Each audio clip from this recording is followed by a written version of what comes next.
안녕하세요. 김태형 목사입니다. 빵집 목사의 뚜벅뚜벅 메시지, 오늘은 창세기 묵상 62번째. 왜 첫 출발이 중요한가? 왜 첫 출발이 중요한가? 창세기 36장 9절에서 43절의 말씀 가지고 뚜벅뚜벅 메시지 시작하겠습니다.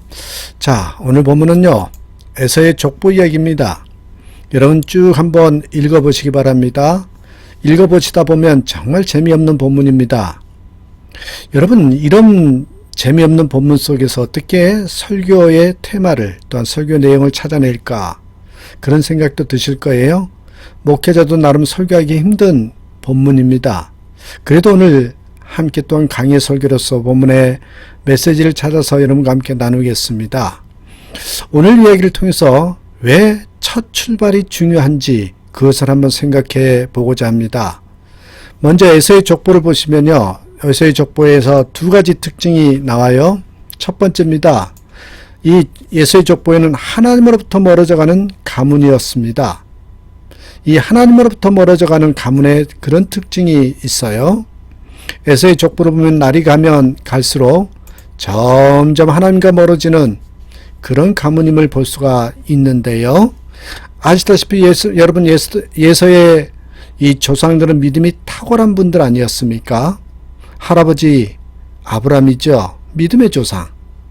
아들 이삭까지 죽여서 바치려고 할 정도의 믿음의 사람이었습니다. 아버지 이삭도 온전히 하나님께 순종하는 그런 믿음의 사람이었지요. 그 믿음의 피는 야곱으로 흘러갔습니다. 하지만 에서에게까지 그 믿음이 흐르지 못했다는 것입니다. 그 이유를 우리는 에서의 결혼 이야기에서 볼 수 있어요. 오늘 또한 본문에서 결혼의 중요성도 한번 깨닫게 되는데요. 1절에서 5절의 내용을 보시면 에서의 결혼 이야기로 이제 시작이 됩니다. 하나님을 섬기지 않는 이방 여자인 3명과 결혼하면서부터 에서는 하나님과 멀어지기 시작합니다. 사람은요, 출발이 좋아야 합니다. 활을 쏠 때 여러분 조금만 빗나가도 끝에 가서는 엄청나게 빗나가잖아요. 야곱은 외삼촌 라반의 집에 가서 같은 핏줄, 같은 민족과 결혼해서 하나님의 사람이 되었지요. 하지만 에서는 하나님을 모르는 이방 여인과 결혼하여 하나님과 멀어지는 첫 출발점이 됩니다. 이런 이야기가 있습니다. 주 나라에 어진 신하가 있었습니다. 나라가 부강해졌어요. 태평성대 날이 계속됩니다. 왕은 교만해지기 시작하지요. 그러던 어느 날 신하들에게 이렇게 말했습니다. 나라가 이쯤 부유해졌으면 나무젓가락 대신에 상아젓가락을 사용하도록 해야 할 것이 아니냐. 이 말을 들은 신하들은 하나같이 지당한 말씀입니다. 그렇게 아뢰죠. 그러나 유독 그 신하 중에 한 명은 말없이 어전을 물러납니다. 그리고 자리에 누웠습니다. 다른 신하들이 그 집을 방문해서 말합니다. 아니, 상아젓갈 하나 가지고 뭘 그렇게 상심하십니까? 일어나 나라 일에 한번 전념하십시다. 그러나 그런 말을 합니다. 얼른 보면 상아젓가락 하나 같습니다. 그러나 그 후가 문제지요. 상아젓가락을 해드리면 얼마 후에 은그릇 금그릇을 찾을 겁니다. 그것을 해두고 나면 산의 진미를 요구할 것이에요. 그리고 은자개상, 금자개상을 요구하겠지요. 그 후에 아방궁 대궐을 요구할 것입니다. 백성들의 세금은 늘어날 것이고 국력이 약해질 것입니다. 그리고 나면 적국이 쳐들어오면 대항할 수가 없지요. 상아젓가락 속에는 나라의 운명이 들어 있습니다. 여러분, 너무 앞서가는 것일까요? 그러나 여러분, 여기서 말하고 싶은 것은요, 첫 출발이 중요하다는 것입니다. 그래도 에서는 첫 번에는 할아버지, 아버지의 피로 인해서 하나님의 냄새가 났어요. 그런데 이방 여자와 결혼하였지만 그래도 처음에는 믿음의 가정답게 이름을 이렇게 짓습니다. 한번 옆에 써놨는데요. 아다에게서 낳은 아들 엘리바스, 하나님의 힘이라는 뜻이거든요. 바스맛에게서 낳은 아들 루엘, 하나님의 친구란 뜻입니다. 오홀리바마에게서 낳은 아들 여우수, 하나님이 재촉하는 자라는 뜻입니다. 역시 오홀리바마에게서 낳은 아들 얄람, 이건 하나님이 감추시는 자, 이런 뜻이거든요. 보십시오. 그래도 신앙적인 이름을 지었어요. 그래도 여기까지는 남자 에서가 이방인 여자의 입김을 이긴 모습으로 보이지요. 그런데 여러분, 에서의 식구가 점점 늘어나고 이방 여인과 결혼하고 살면서 에서는 아예 이방 땅으로 이방 피가 섞인 자녀들을 데리고 이사를 갔습니다. 여기에서부터는 하나님과 완전히 멀어지는 생활이 시작돼요. 6절에서 8절의 내용을 보면 이제부터는 이름도 지어도 신앙적인 이름이 없어요. 자, 대만, 그 후에 대만을 낳았습니다. 오른쪽에 있는 자라는 뜻이고요. 오말을 낳았어요. 오말, 말이 유창하다, 이런 뜻입니다. 스보를 낳았대요. 행운이란 뜻입니다. 보세요. 세월이 흐를수록 에서의 가문은 하나님과 멀어지고 있습니다. 그래서 믿음의 사람인 이삭과 리브가는 에서의 가문을 보고 근심하죠. 자, 창세기 26장 35절에 보니까 에서가 40세의 헷족속 뭐뭐를 아내로 취하더니 그들이 이삭과 리브가의 마음에 근심이 되었더라. 에서의 가문에는 하나님과 점점 멀어지는 가문이 되었어요. 나중에는 구원의 반열에서 벗어나 버림받은 민족이 되고 말았습니다. 여러분의 가문은 세월이 흐를수록 점점 하나님과 가까워지는 가문인지요? 그런 가문이 되어야 됩니다. 어느 목사님이 20년 전에요, 미국 대사관에서 비자를 받는데 문제가 많았습니다. 그런데 우리는 3대 목사 가정입니다 라고 말했더니 그러면 따질 것 없습니다 하면서 비자의 도장을 꽝꽝 찍어주더랍니다. 지금도 그런지는 모르겠습니다만 자선으로 내려올수록 장로님이 배출되고 교회를 짓는 사람들이 많아지고 또한 선교하는 자, 또 전도 영혼 구원에 힘쓰는 자, 점점 이런 자손들의 빛나는 가문이 만들어져야 된다는 것입니다.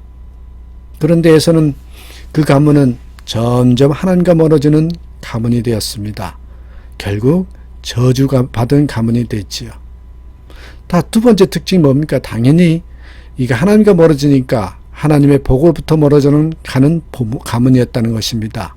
둘째로 하나님의 복으로부터 멀어져 가는 가문이었다. 야곱의 후손은 어디로 가든지 가나안으로 돌아오는 역사여 돌아오는 족보입니다. 그러나 에서의 후손, 에서의 그 자손의 족보는요, 가나안을 떠나요. 근데 영원히 떠납니다. 돌아갈 생각도 하지 않고 돌아오지도 않는 이방 족속이 족보가 되어서 이제는 그저 그렇게 살아가는 그런 자손이 되고 맙니다. 6절 한번 보세요. 가나안 땅에서 얻은 모든 재물을 이끌고 그 동생 야곱을 떠나 타처로 갔으니 얼마 후에 세일산으로 가서 호리족과 함께 살았습니다. 축복의 땅을 떠나 이방 땅에 가서 영원히 살지요.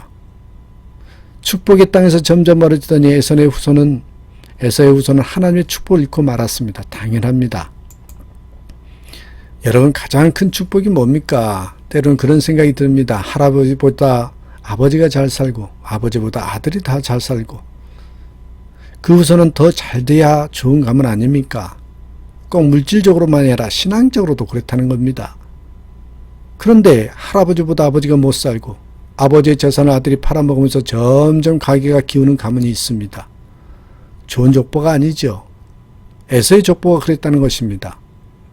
에서의 족보에요, 사회에 공헌하고 또 거기에 쓰임받았다는 그런 표현도 없고요. 하나님의 영광을 위해서 교회를 짓고 선교했다는 사람도 한 명도 없습니다. 사회에 공헌한 사람이 한 명도 없단 말입니다. 존경할 만한 사람이 단 한 명도 태어나지 않았습니다. 수백 년 족보가 이어지면서 한 일이 꼭 하나 있어요. 재미있는 성경 구절에 한 구절 나와요. 긴 세월 동안 수많은 에서 후손들이 한 일이 꼭 한 가지 족보에 기록되어 있더란 말이죠. 자, 후손의 이름이 계속 나오다가 갑자기 24절 이상하게 눈에 뜨이는 구절이 있습니다. 이 아나는 그 아비 시본의 나귀를 칠 때에 광야에서 온천을 발견하였고. 참 재밌습니다. 에서의 후손이 한 일이 오직 온천 발견한 것 딱 한 가지래요. 그것만 표현이 돼 있어요.